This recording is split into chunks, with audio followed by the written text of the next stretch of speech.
punto importante. Dice, Zen se enfoca en el análisis del bienestar, que sería el well-being en inglés.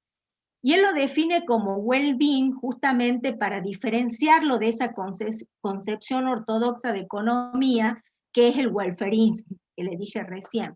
Entonces, él es como que define una nueva manera, ¿sí?, de cuantificar ese bienestar por parte de las personas. Y para hacer eso es que define estos funcionamientos, y estos funcionamientos los define como los haceres y seres de una persona, ¿sí?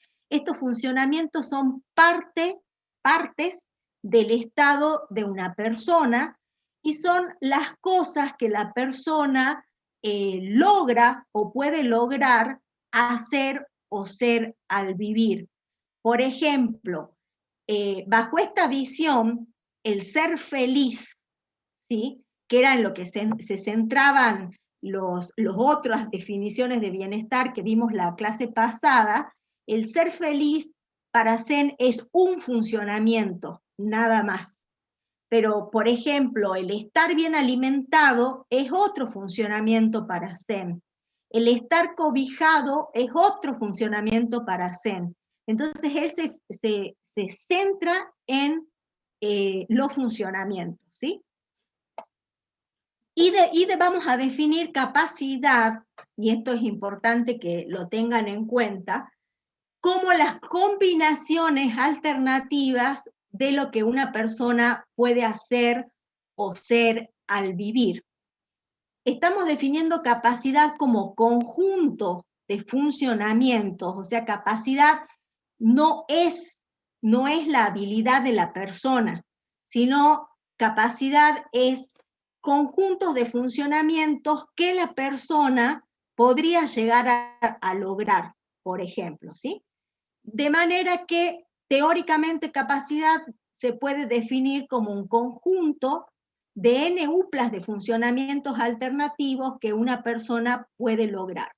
N uplas hace referencia a la terminología del álgebra vectorial, porque en definitiva vamos a definir a la capacidad como un conjunto de funcionamientos. Entonces tenemos n funcionamientos que conforman lo que es la capacidad o una capacidad, y después tenemos el conjunto de capacidades del individuo, que sería el conjunto total de funcionamientos de los cuales el individuo puede llegar a elegir. ¿Preguntas? ¿Profe? Sí. Yo tengo una consulta. ¿Qué es lo que no es capacidad? Ah, no, que no quiero que lo confundan con habilidad. Okay. No quiero que lo confundan con la habilidad que tiene una persona. No es lo mismo. Sí, eso me faltaba. Muchas gracias. Profe, cuando usted define capacidades, dice que son unidades de funcionamiento, un conjunto de unidades de funcionamiento. Conjunto, ¿verdad?, de funcionamiento, sí. Claro. Esos funcionamientos, esas unidades que forman ese conjunto, esos elementos, ¿cómo lo interpreta? O sea, ¿cómo se definiría para que nosotros lo podamos reconocer? Por ejemplo, yo les defino la capacidad, por ejemplo, de un individuo cualquiera, ¿sí?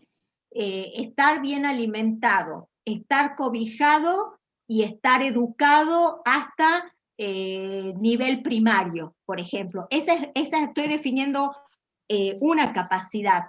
Te defino otra: estar bien alimentado, estar cobijado y estar educado hasta nivel secundario.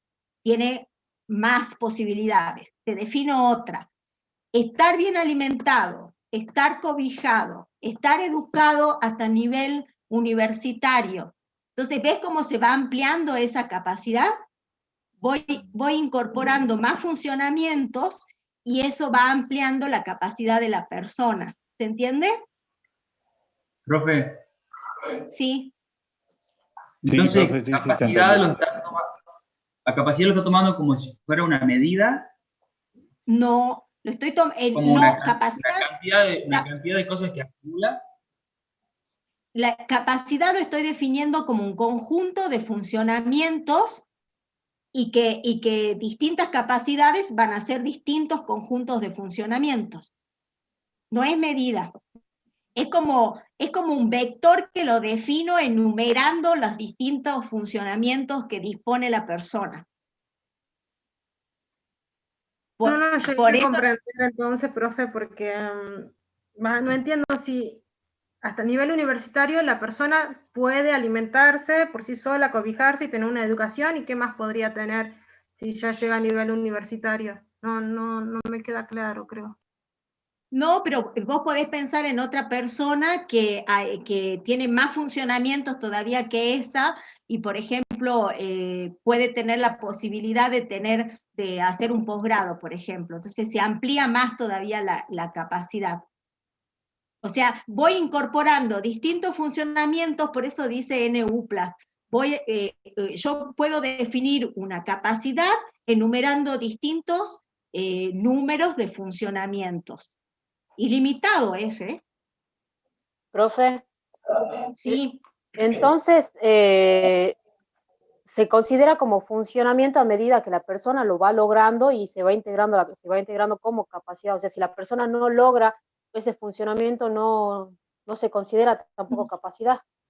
No. No, el funcionamiento es el funcionamiento, ya lo van a ir comprendiendo a medida que vayamos avanzando, pero ay, perdón, no es que tengan en cuenta si logra o no logra. La capacidad existe siempre y cuando el individuo tenga la oportunidad de poder lograrlo, ¿sí? No mira si lo logra o no lo logra, lo que mira es si existe la oportunidad de que la persona lo logre. Y, o sea que no, la definición de capacidad no depende de los funcionamientos que logre. La capacidad depende de qué conjunto de funcionamientos están disponibles para que la persona logre esos funcionamientos. Déjenme que avance un poquito y cuando termine de dar un ejemplo que yo creo que ahí les va a quedar claro, me vuelven a preguntar, ¿puede ser? Bueno, profe. ¿Sí? Bueno, Sí, sigamos. profe. Decíamos que al tener en cuenta el enfoque de Zen, ¿sí?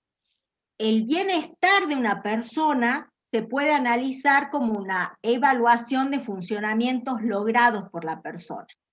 Cuando yo quiero analizar el bienestar de la persona desde este enfoque de Zen, ahí sí me fijo en lo que logra, porque estoy analizando el nivel de bienestar de esa persona. Entonces me fijo qué funcionamientos logró la persona. Esos logros de funcionamiento, ahí observen la diferencia, esos logros de funcionamiento van a estar relacionados, por supuesto, con la posesión y usos de producto que tiene la persona. Sin embargo, no tenemos que perder de vista que esos productos o recursos simplemente son medios, ¿sí? Mientras que los funcionamientos bajo este enfoque de Zen se constituyen como los fines que tendría el análisis, ¿sí? El producto ya deja de ser lo más importante y lo más importante pasan a ser los funcionamientos. Y acá viene un punto súper importante. El logro de funcionamientos no solo va a depender de los productos que posee la persona, sino que el entorno, ¿sí?, interviene. ¿Y ese entorno qué está definiendo? Y bueno, está definiendo, por ejemplo, la posibilidad de acceder a bienes públicos, ¿sí?, que provee el Estado, o a la posibilidad de utilizar bienes privados que son provistos por parte del Estado y que la persona los puede utilizar gratuitamente, ¿sí? Siempre piensen, por ejemplo, en la educación universitaria. Ustedes en general no hay que pagar matrícula, ¿sí? ¿Pero por qué? Porque el Estado está pagando a los profesores, está pagando el mantenimiento de la estructura, está pagando todos los gastos de funcionamiento de la facultad, o sea, no es gratis, el Estado lo está financiando.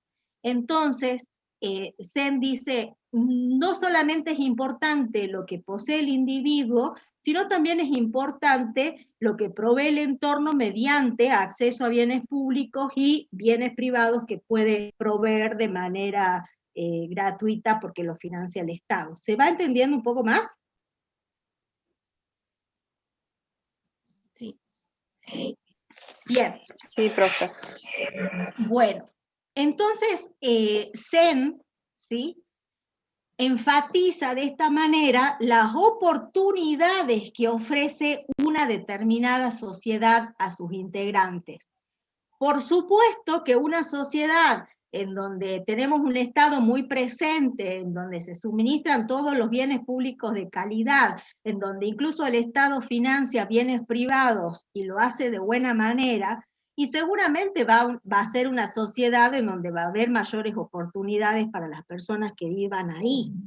Entonces, eso es lo que resalta también. No nos centremos, al analizar bienestar, no nos centremos solo en los productos que se dispone, porque el contexto también puede estar ayudando.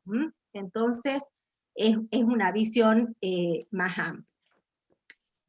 Tenemos acá hay ejemplos de funcionamientos, ¿sí? El estar sano, el estar bien nutrido, el estar alfabetizado, son todos ejemplos de funcionamientos. Y Sen, ¿qué es lo que dice? Que esos funcionamientos, por supuesto, dependen del suministro público de servicios de salud, de cómo están las instalaciones médicas educativas, de los planes y programas de salud que existan en esa economía, en esa sociedad, que va a terminar ayudando para que las personas que viven en esa sociedad puedan lograr alcanzar esos funcionamientos que serían el estar sano, el estar bien nutrido, el estar alfabetizado, ¿sí? Y que no solamente estaría dependiendo de los productos o recursos que es dueña la persona, ¿no? Entonces va más allá. ¿Se entiende un poco más?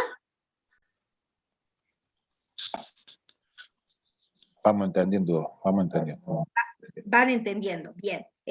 No es fácil, ¿no? Porque es bastante filosófico el tema, pero es muy interesante.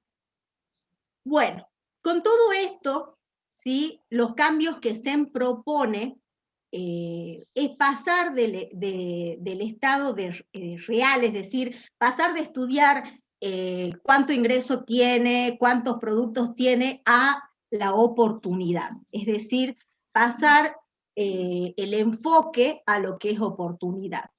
Y de esta manera, él lo que dice es pasar de lo que es bienes y welfarings, bienestar, a analizar si la persona puede o no lograr cierto funcionamiento.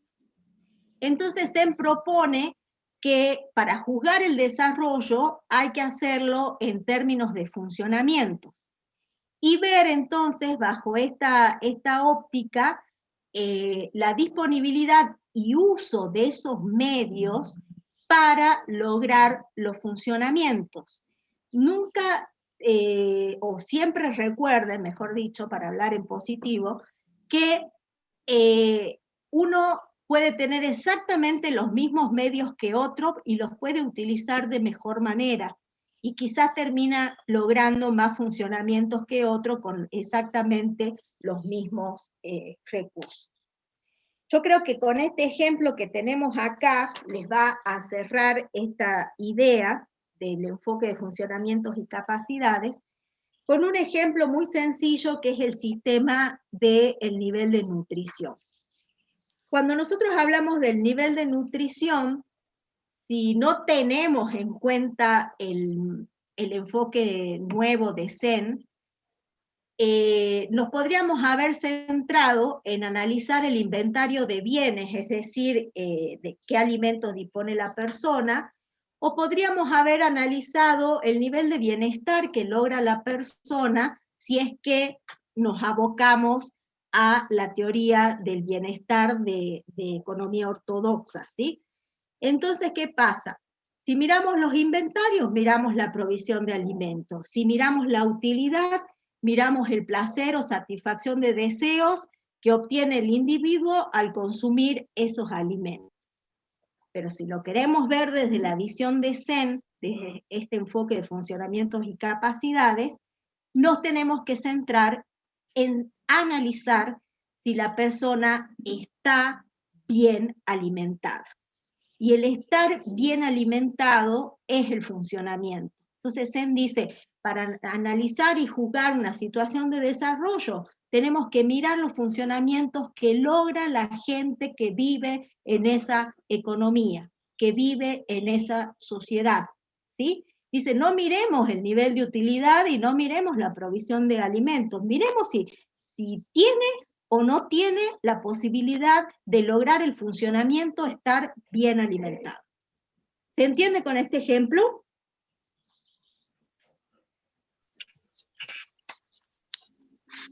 Sí, profe. Sí, profe. Bien, por lo menos un poquito más claro, ¿no?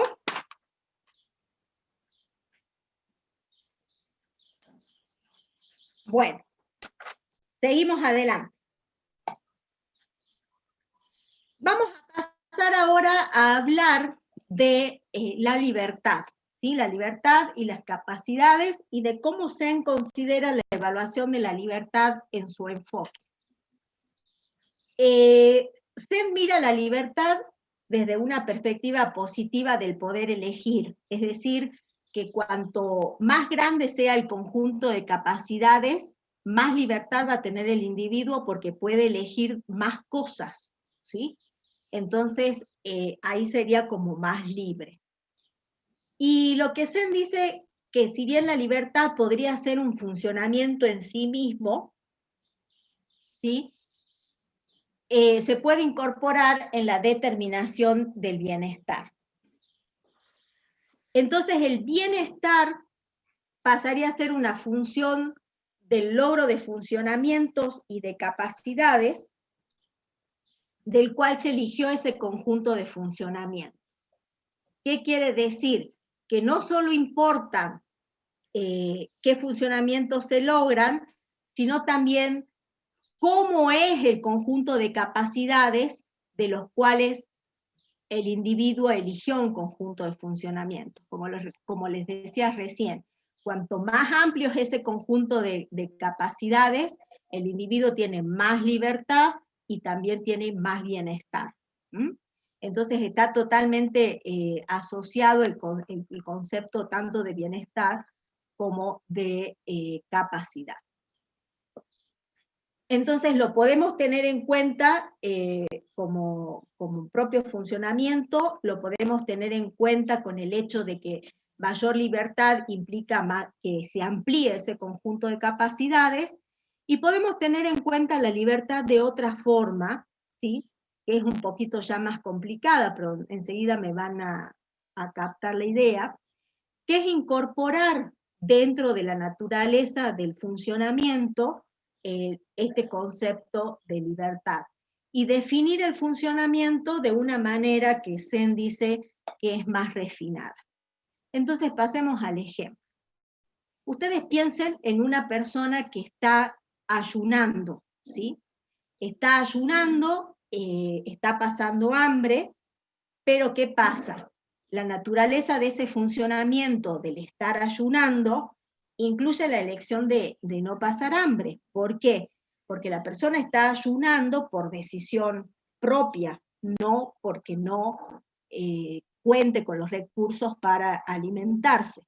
Mientras que si nosotros definimos un funcionamiento, por ejemplo, del estar hambriento, el estar hambriento va a ser totalmente distinto de estar ayunando, ¿sí? Porque el estar hambriento implica una situación de pobreza extrema en donde no se poseen los recursos para poder alimentarse adecuadamente. Entonces, cuando una persona pasa hambre por pobreza extrema, no podemos decir que está ayunando, porque no tiene la posibilidad, ¿sí?, de cumplir con el funcionamiento del estar bien alimentado. No por decisión, ¿sí? O sea, no puede cumplir con el estar bien alimentado porque no tiene la posibilidad de estarlo, o sea, no tiene la libertad de estarlo. Entonces, en ese ejemplo, ustedes ya pueden observar en cuál se tiene más libertad, en el estar ayunando o en el estar hambriento por pobreza extrema. Estar ayunando. Claro, el estar ayunando tiene mayor libertad porque tiene la posibilidad de no pasar hambre, pero está pasando hambre por decisión propia, porque quiere ayunar, ¿sí? En cambio, en el otro caso, no. Entonces, esa sería como una posibilidad de incorporar el concepto de libertad en la propia definición de los funcionamientos, o sea, empezar a distinguir de esa forma, ¿no? O sea, bien. Profe, Sí. una pregunta como para entender lo de capacidad con el ejemplo que acaba de dar. Entonces, Sí. ¿podríamos decir que la persona que ayuna por voluntad propia tiene más capacidad que la persona que pasa hambre porque no tiene dinero? Sí, porque en una estoy definiendo, está ayunando, y en la otra está hambriento por una situación de pobreza extrema, tiene mayor capacidad en el otro, porque en el otro tiene la posibilidad, en el otro la capacidad estaría definida como estar ayunando y estar bien alimentado. En cambio, en el otro tiene estar hambriento por una situación de pobreza extrema y no está el otro funcionamiento, el estar bien nutrido, porque no tiene los recursos. Entonces, en uno tenés dos y en el otro tenés uno solo. Entonces, la capacidad, como dijiste vos, es más amplia en el primer caso. Y de hecho, Perfecto, gracias. tiene más libertad en el primer caso. ¿Sí? Muy bien. Sí, profe, Seguimos. gracias. Perfecto. Pasamos ahora, todo esto lo tienen en el texto que les pasé la clase pasada, ¿sí? Si lo están leyendo, ya deben haber llegado en el texto del concepto de desarrollo, ahí tienen todos estos aspectos desarrollados. Vamos a pasar ahora a valores, evaluación y problemas, para tener en cuenta el tema de cómo evaluar la calidad de vida, ¿sí? Entonces, para hacer la calidad de vida hay que evaluarla en términos de capacidad para lograr funcionamientos valiosos, es decir, que el individuo pueda tener capacidad y que esa capacidad esté constituida por funcionamientos que son valiosos. Y entonces el desarrollo tiene que evaluarse en términos de capacidad. ¿Qué quiere decir con esto, Sem? Que cuanto más desarrollada está una economía, una sociedad, en términos de capacidad implica que mayor es el conjunto de capacidad para toda la población que compone esa economía, cuanto más desarrollo hay, ¿sí? Sin embargo, van a aparecer algunos problemas. ¿Y cuáles son esos problemas? Que cuando nosotros estamos en un nivel básico, ¿sí?, de calidad de vida, todos sabemos qué sería lo básico para poder subsistir de manera adecuada. Entonces, por ejemplo, estar bien alimentado, el estar cobijado, el estar educado, el de estar sano, ¿sí?, podrían ser como funcionamientos lo más básico de lo básico, porque eso me asegura que al menos tenemos una calidad de vida que podemos considerar básica. Entonces, a nivel básico no hay problemas para ordenar el conjunto de capacidades. Nosotros sabemos cuáles son los funcionamientos, se pueden ordenar perfectamente, ¿sí? Y no hay no hay necesidad de prestar atención a los gustos de las personas porque sabemos que es lo fundamental para vivir, ¿sí? Sin embargo, ¿qué es lo que pasa? ¿Cuál es el problema? Que cuando las sociedades desarrolladas van ¿sí? Superando esos niveles de calidad de vida básicos, entonces empiezan a surgir problemas para realizar esa valoración, para realizar esa jerarquización, porque no todo el mundo valora de igual manera lo que ya deja de ser básico. Ya tenemos cubiertas las necesidades que son básicas, bueno, ¿y ahora qué? ¿Con qué seguimos? Y bueno, a uno querrá, no sé, tener más horas de ocio, otro querrá tener internet ilimitado y gratis, otro querrá tener un medio ambiente sano. Entonces así es como que no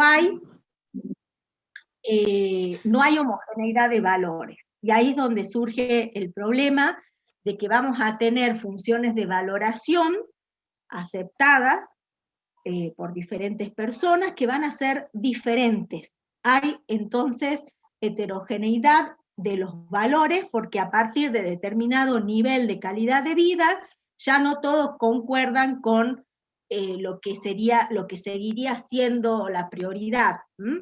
Entonces ahí hay problemas. Y el otro problema es que el propio desarrollo, el propio proceso de desarrollo de las economías va alterando las valoraciones de las personas que componen esa economía. ¿Qué quiere decir? Que hay problema de endogeneidad de valores. ¿Qué quiere decir esto? Cuando la economía se va desarrollando, el propio desarrollo genera cambios en cómo las personas valoran las cosas, y eso puede hacer, por ejemplo, si la persona, por ejemplo, trabaja mucho, quizás en determinada economía empieza a cambiar la valoración que tenía antes del ocio, porque lo empieza a valorar más porque ya casi no tiene. Entonces se genera este cambio en las valoraciones y eso también genera problemas. Una solución para este segundo problema sería que al evaluar podríamos considerar como una mejora, ¿sí? Si el funcionamiento es superior tanto en la valoración al inicio del proceso del desarrollo como al final del proceso de desarrollo. Si en ambos momentos es superior, entonces se le puede asignar ese nivel superior, ¿no? Pero si no pasa eso, no sabemos qué hacer. Por lo tanto, con todo esto, lo que les quiero decir es que para valorar o para ordenar los funcionamientos, luego de pasar esos niveles básicos de calidad de vida, hay problemas.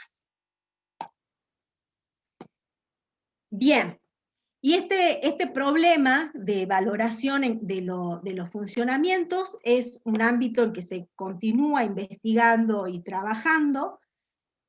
Sin embargo, creo que no tenemos que perder de vista el hecho de que para Zen, ¿sí?, el vivir tiene que ser visto entonces como un grupo de funcionamientos interrelacionados que van a consistir en el hacer y hacer de la persona, y que podemos analizar tanto el desarrollo, podemos analizar el bienestar, ¿sí?, aplicando este enfoque. Entonces, el estado de ser de una persona va a ser entendido como ese vector de funcionamientos, ¿sí? El estado de ser se puede definir como un vector de funcionamiento. Y por otro lado, la persona, cuando elige qué clase de vida vivir, la persona elige entre los vectores, ¿sí?, de funcionamiento. Acá va un tema que va con la pregunta que me hicieron al principio.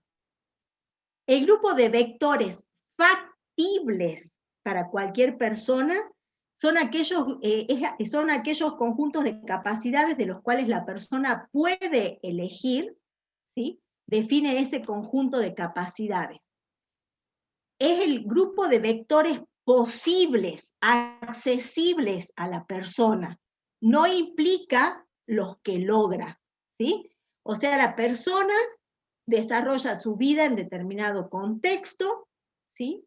Cuenta con determinados recursos y eso le define un conjunto de capacidades. De ese conjunto de capacidades, la persona va a elegir lograr ciertos funcionamientos. Quizás elige algunos pocos y listo, pero ¿qué es lo importante? Que tuvo un grupo de vectores factibles que era grande. Distinto es de que haya una persona que tenga 3 funcionamientos y nada más esté limitada, su capacidad esté limitada a eso. Entonces, da mucha más libertad, por supuesto, tener un conjunto de capacidades infinito de donde uno elige, ¿sí? Y lo que elige es lo que logra, pero lo que no quiero que, como me decían, el logro es después. Yo tengo que mirar de dónde la persona eligió, eso es lo importante. No sé si me entienden. A ver, me dicen si no me están entendiendo. Bueno. ¿Profe? Sí. O sea que eso se podría medir, por ejemplo, aquella persona que puede elegir ir a la universidad, más allá de que no la finalice, por ejemplo, con una persona que al terminar el secundario se ve obligada a trabajar porque si no, no tiene cómo comer. Claro. No importaría que termine la universidad, sino que importaría que tuvo la posibilidad de elegirla. Exacto, exacto. Tuvo la oportunidad de elegirla y de hacerlo. Después por X causa no lo terminó, pero tuvo la posibilidad. Entonces eso implica que dentro de la capacidad de la persona figura el funcionamiento, el estar educado con educación superior, porque la posibilidad estuvo. La persona no la quiso aprovechar, pero está en ella, tiene derecho a no hacerlo, pero tuvo la posibilidad. Bien, con eso sí, es así. ¿Usted se refiere entonces a que el grupo de factores son la cantidad de capacidades para generar un funcionamiento de las que puede elegir el ser humano? Acordate que las capacidades son conjuntos de funcionamientos y que cada persona tiene conjuntos de capacidades distintos constituidos por X funcionamientos distintos, ¿sí? Lo que estamos diciendo es que cuanto más amplio es el conjunto de capacidades, la persona puede elegir más cosas, ¿sí? Ustedes piensen, por ejemplo, en el tema de educación, una persona que nace en Salta capital tiene un conjunto de capacidad distinto de una persona que nace en La Puna, ¿sí? ¿Por qué? Y porque en Salta capital, y justamente la gente del interior lo que nos está demandando es eso, decir, si ustedes desarrollan la capital y el interior, ¿qué pasa? Ahora, gracias a Dios, por ejemplo, la universidad está en lugares donde hace 10 años atrás no estaba, pero hay todavía lugares en donde no llega. Entonces la persona que nace ahí y que su familia no tiene recursos económicos, no lo puede mandar a que viva a otro lugar, y fuera de esta circunstancia de pandemia, no puede acceder a la universidad. O sea, ahí ya está cortada, ¿sí? La capacidad es más chica, el conjunto de capacidades está restringido. Sí. Entonces, de la capacidad va de la mano con los recursos con los que se cuenta. Claro, está asociado, hay una asociación, pero ¿qué es lo que pasa? Dice Sen, ojo, no se queden en analizar los recursos, analicen si la persona tiene o no tiene la capacidad, porque ¿qué pasa si yo les diría que, y de hecho hay algunos programas que el Estado, por ejemplo, beca a los mejores alumnos del secundario y sí o sí los mejores alumnos del secundario de cualquier región, independientemente de donde haya nacido la persona, se le paga la carrera universitaria? Ahí no necesita los recursos propios, es el Estado el que le está financiando. Entonces, ya sea con recursos propios o que el Estado le financie, en esos dos casos tendría el funcionamiento estar educado con nivel universitario, ¿sí? Entonces él lo que dice, o sea, sí interesa el funcionamiento y por supuesto interesa cómo lo puede lograr, pero dice, ojo, concentrarse solamente en los recursos, ¿sí? No dice que deje de ser importante, pero dice que no es lo más importante. ¿Sí? ¿Entendido? Sí, profe. Sí, profe. Sí.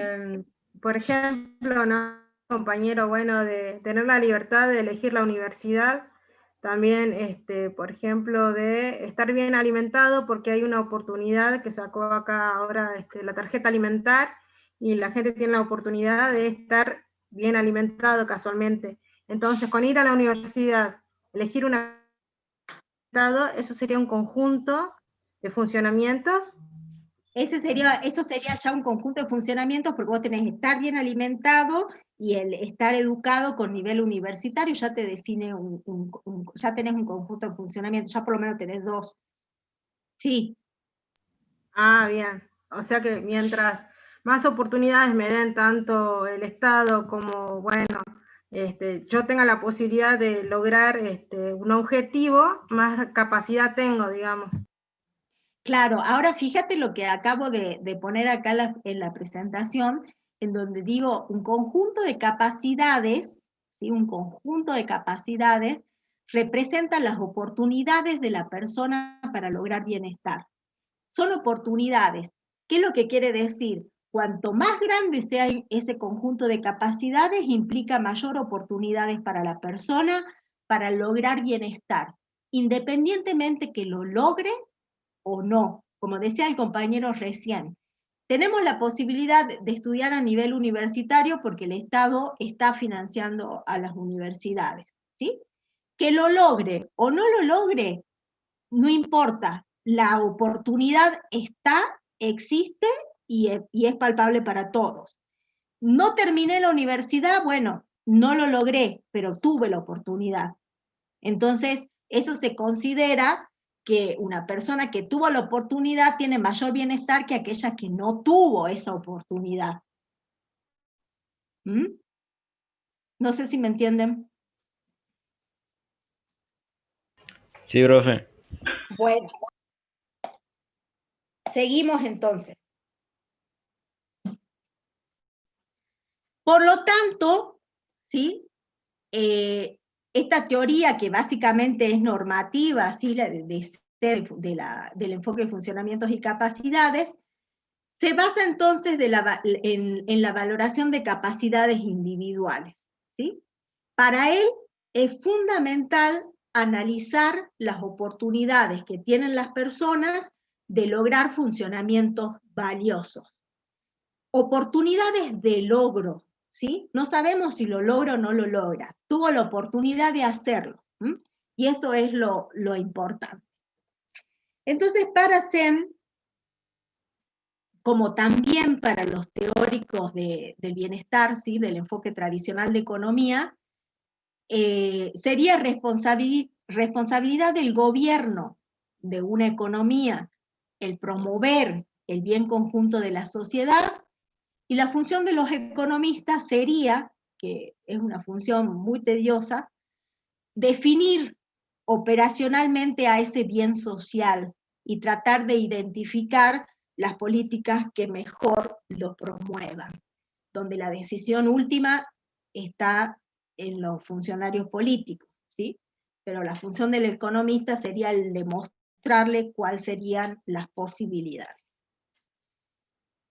Entonces, la teoría de capacidad de Sen justamente lo que busca es contribuir en ambos sentidos. Es mejorar la medición para cuantificar de mejor manera el bien social y de esa manera poder llegar a identificar, ¿sí? Lineamientos normativos más acordes a ese bien social. Entonces él justamente lo que dice, con mi enfoque busco mejorar la cuantificación anterior. Anterior lo que se aplicaba era economía del bienestar, ¿sí? Con el tema de las curvas de indiferencia, de las preferencias y de todo eso que ustedes ya vieron en Economía 1. Entonces, sé lo que dice, en realidad, con funcionamientos y capacidades, entonces busco mejorar la forma de cuantificar ese bien social. ¿Mm? ¿Sí?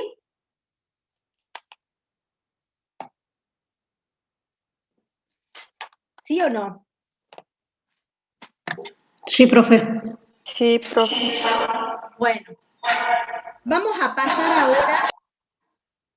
pasar ahora a los objetivos de desarrollo sostenible, en donde primero vamos a definir lo que vamos a entender por desarrollo sostenible.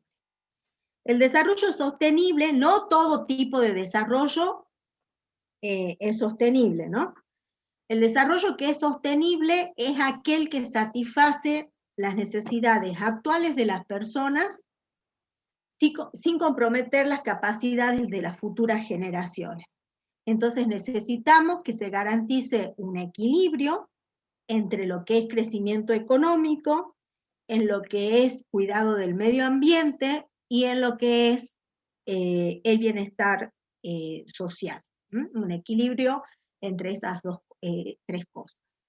Y este concepto de desarrollo sostenible se engloba básicamente en tres elementos, que es la sostenibilidad económica, sostenibilidad ambiental y sostenibilidad social.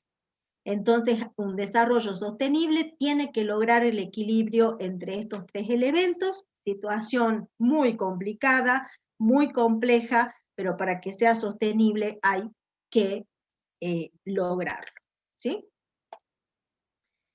Les voy a pasar ahora, espero que nos permita así la conexión a internet, les voy a pasar un videíto que si bien es muy para niños, no importa, es un video muy lindo que resume esta visión de objetivos de desarrollo sostenible que se viene desarrollando desde el año 2015, ¿sí?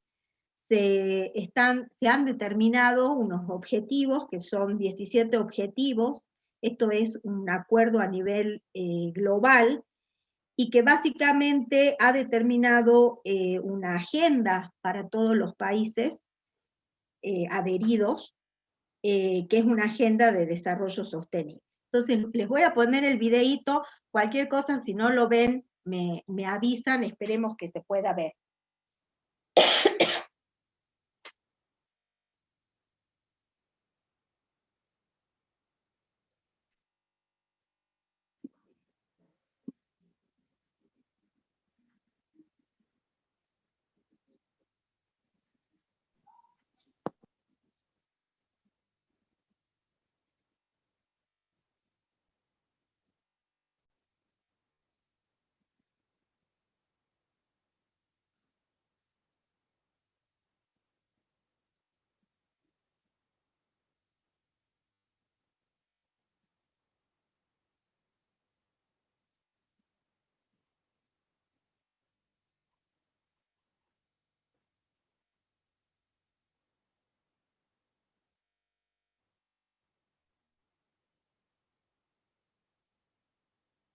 Profe, no se estaría viendo el video. ¿Cómo? Que no se estaría viendo el video. ¿No se ve? No se ve nada, profe. Ah, bueno, entonces profe. hagamos una cosa, debe ser mi conexión a... No, profe, ¿sí? lo que tiene que hacer es lo mismo que hizo la vez pasada, dejar de compartir y seleccionar la ventana que tiene el video. Ah, a ver, a ver Sí. si lo logro. Y cuando le aparezcan las ventanas, abajo le va a aparecer un cuadradito para elegir que diga compartir audio también. Ah, bueno, perfecto. A ver, Profe, no probemos. vemos el video y en mi caso tampoco escucho nada.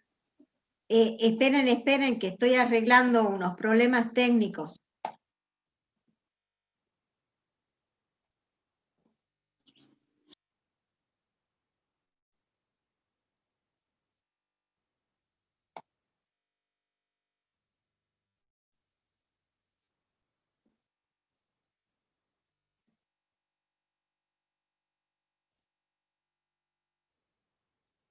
Ahí.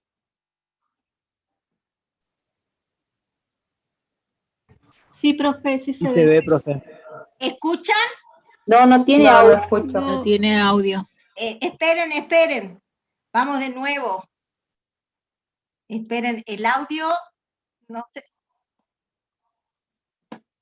Esperen que no sé dónde está. Me dijeron, mi auxiliar, que me dijo dónde ponía el audio. Abajo de todas las ventanas, profe, le aparece un cuadradito que dice compartir audio también o algo así. Eso usted lo tiene que apretar para que se escuche el audio del video. A ver, vamos de nuevo. Yo les pongo compartir pantalla, le pongo esto, y compartir sonido de la computadora, ¿será? Sí, ese es. Pero ahora, ¿qué hice? Esperen. Es este.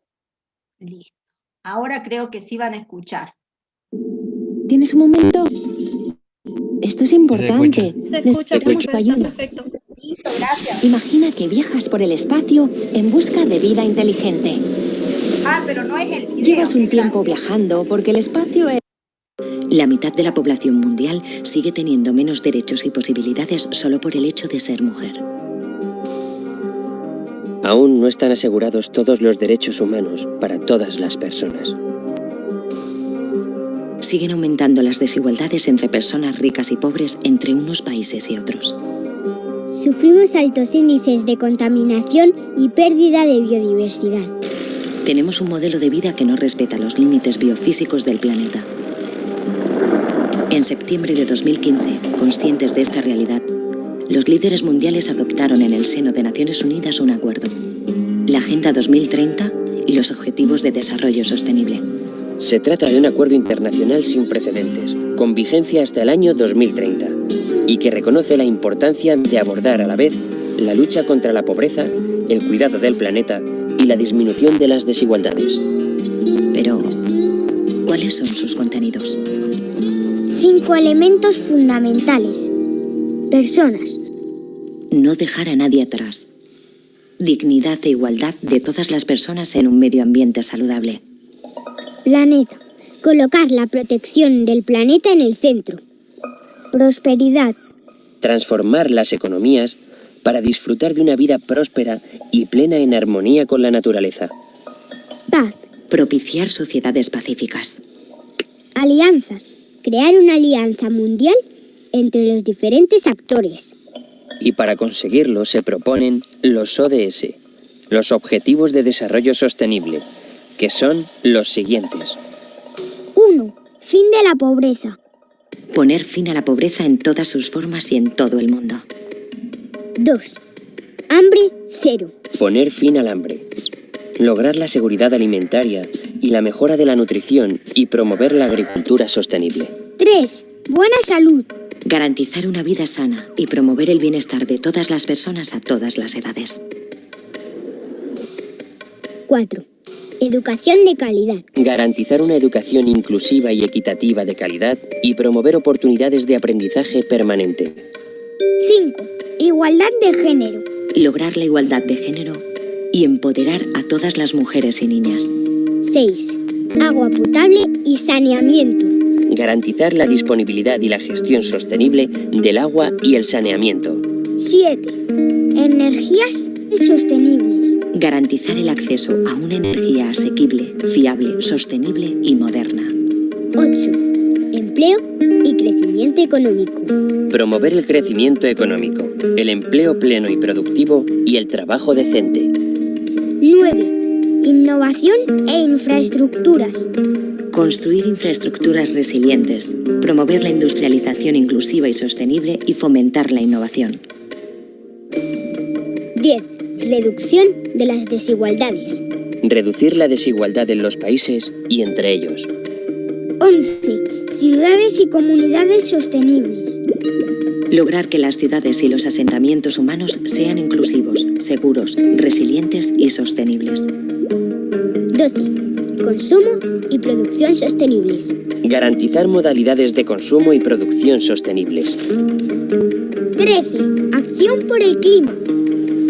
Adoptar medidas urgentes para combatir el cambio climático y sus efectos. 14. Vida submarina. Conservar y utilizar sosteniblemente los océanos, los mares y los recursos marinos para el desarrollo sostenible. 15. Flora y fauna terrestre. Proteger, restablecer y promover el uso sostenible de los bosques y los ecosistemas terrestres. Luchar contra la desertificación. Detener e invertir la degradación de las tierras y la pérdida de biodiversidad. 16. Paz y justicia. Promover sociedades pacíficas e inclusivas. Facilitar el acceso a la justicia para todas las personas y construir a todos los niveles instituciones eficaces e inclusivas que rindan cuentas. 17. Alianza para el logro de los objetivos. Fortalecer los medios de implementación y revitalizar la Alianza Mundial para el Desarrollo Sostenible. Cada uno de estos objetivos se detalla en metas e indicadores, que nos irán mostrando si avanzamos en el camino marcado.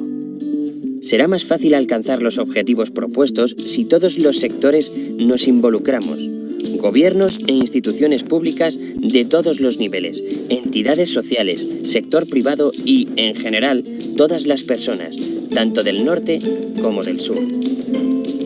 Nos encontramos en un momento clave. Es el momento de marcar un punto de inflexión y la Agenda 2030 puede ser un instrumento para ello. Todos y todas tenemos un compromiso con el planeta en el que vivimos y con las personas con las que lo compartimos y lo compartiremos. Bonito, ¿verdad?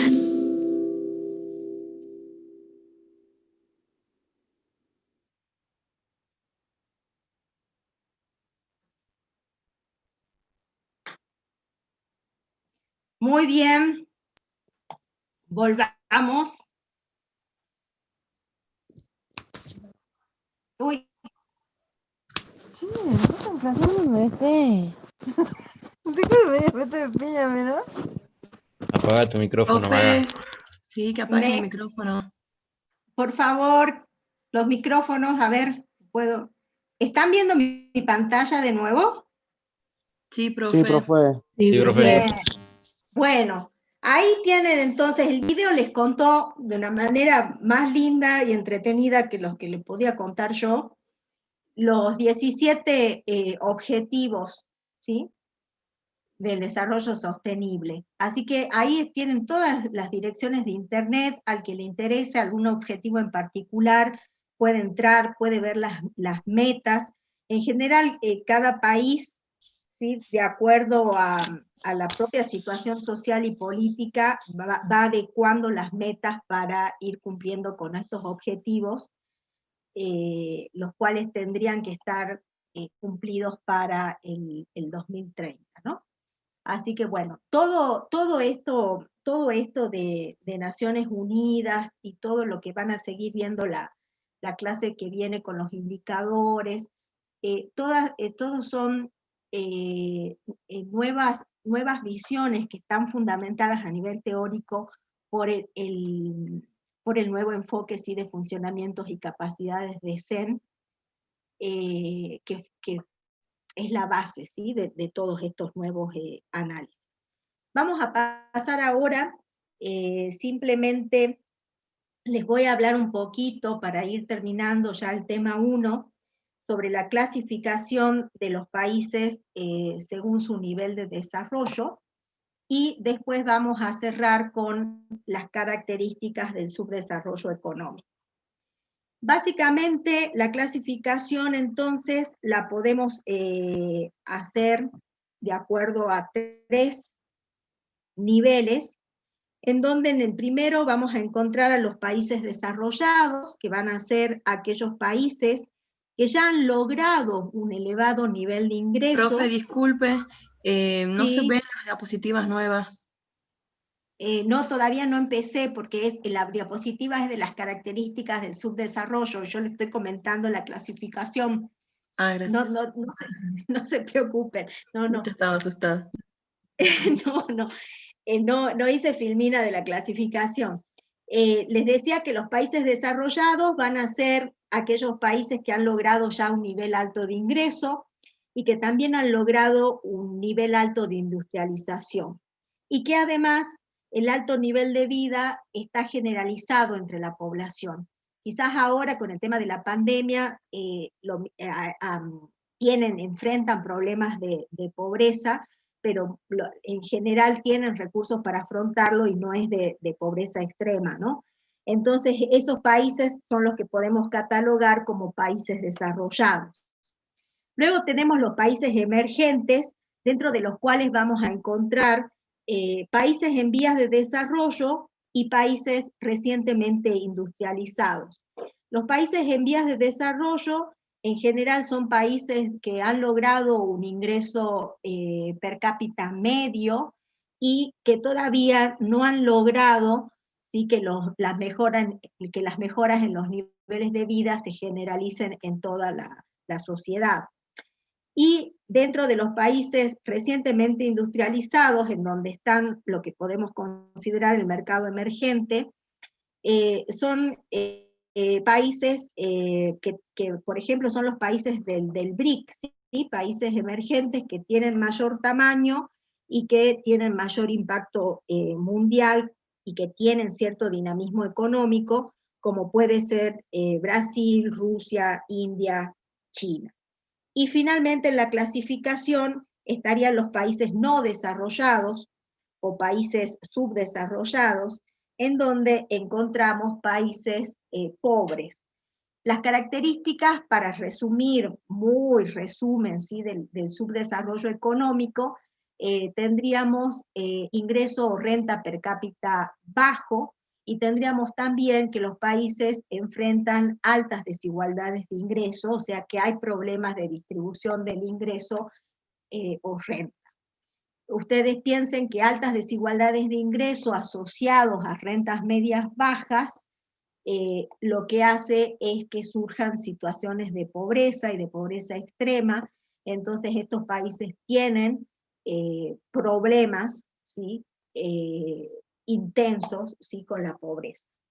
Dentro de características estructurales, podemos nombrar las características estructurales demográficas, que en general las economías subdesarrolladas presentan todavía elevadas tasas de natalidad y bajas en las tasas de mortalidad. Entonces eso lo lleva a que muestren altos crecimientos de la población, entonces se enfrentan a poblaciones que están creciendo mucho.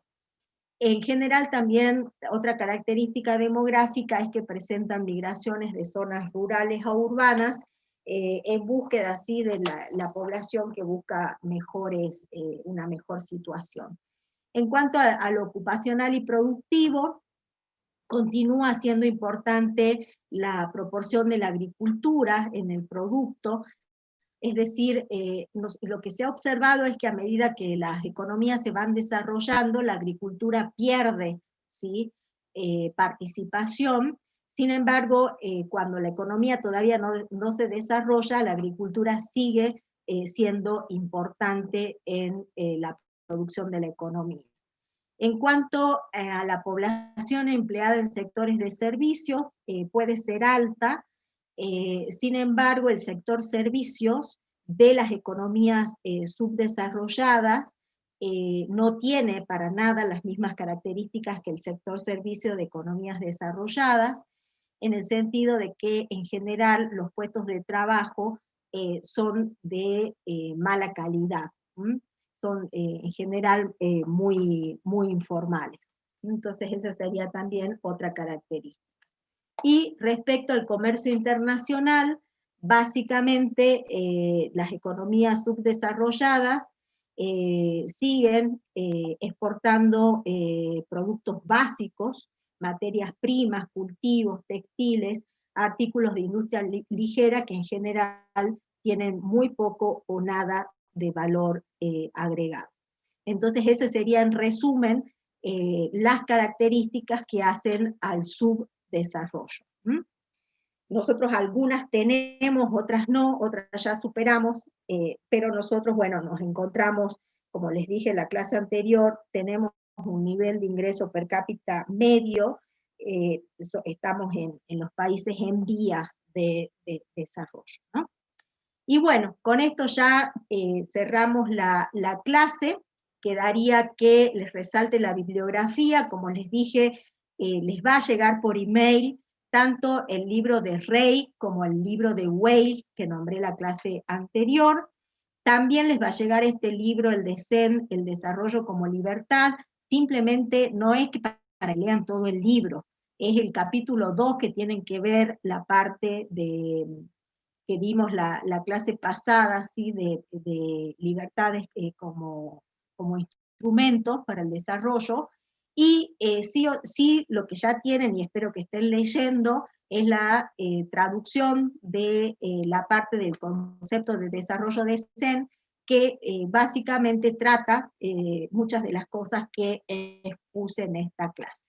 Para la parte de los objetivos de desarrollo sostenible, pueden consultar los sitios que les dejé, ¿sí? Y bueno, eso sería todo. Ya con eso tendrían completo el tema 1. ¿Alguna pregunta?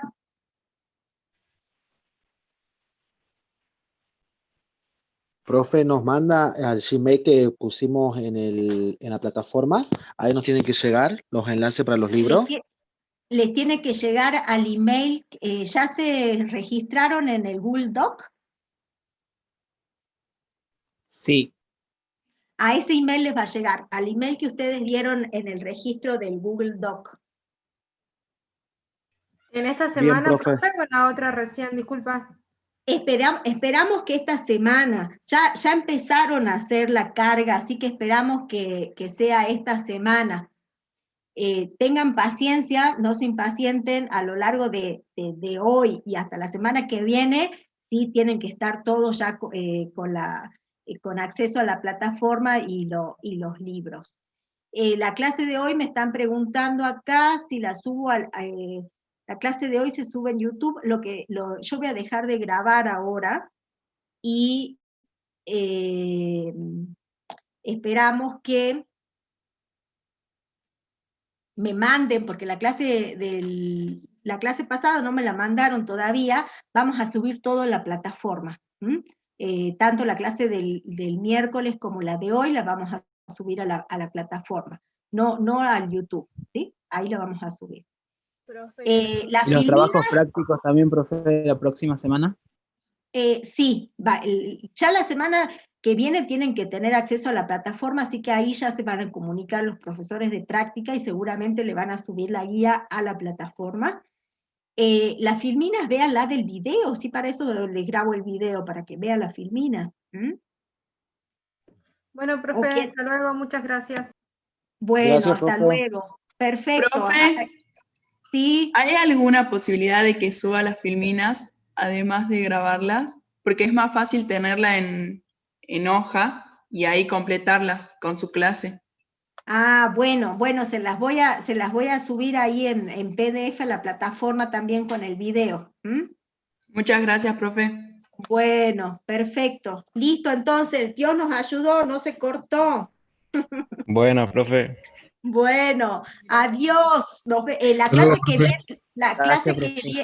que viene es con el profesor Pagani, ¿no? Así que a mí me ven ya para el tema 3. Ah, bueno. Buen fin de semana, profe, nos vemos. Gracias, buen fin de semana, gracias, hasta luego. Gracias, profe.